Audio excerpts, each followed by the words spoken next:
Welcome back to Retire Too Soon, and today we're going to be replacing the Serpentine belt on the Cummins. I just finished doing the heater core, and now let's jump into a short video. I'll show you how to change the Serpentine belt.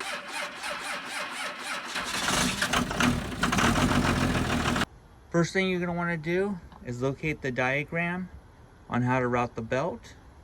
It's going to be right in front of the radiator, one with AC and one with no AC. You have the engine compartment, you have your serpentine belt. On the passenger side, you have your tensioner. You're going to want to get a 1/2-inch breaker bar.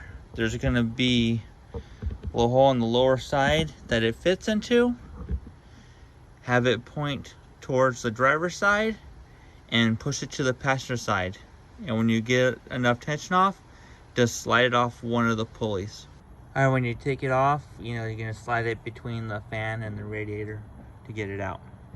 Look it over. This is the old one. Doesn't look too bad. I'm replacing it for preventive maintenance. This is how many miles I have on the truck. I picked this up at Napa. Mine has AC. I'm going to take it out of the package and make sure it's the same size as the one you took off, so you have the right part. So I got another green one, and I'm going to take the old one and I'm going to put it underneath the back seat, just in case I need it in the future if it breaks. So you follow the diagram. Another trick is, if it's a flat side, it goes against a flat pulley. If it's a groove side, it should go into a groove pulley. So after you get it all set up, it's on the tensioner right now. I like leaving the one on top so I get to it. So when you relieve pressure with your breaker bar, you can just slide it onto a top pulley. When you get the new one on, make sure it's all in the grooves, and then start the vehicle.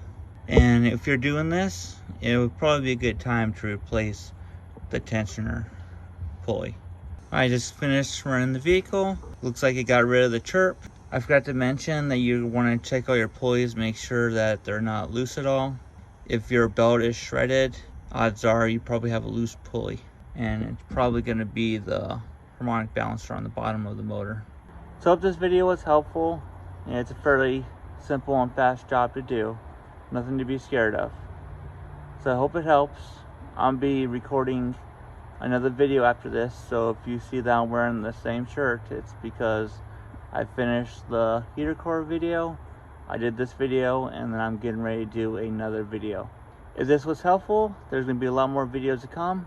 Please subscribe, like, and until next time, thanks for watching. Bye.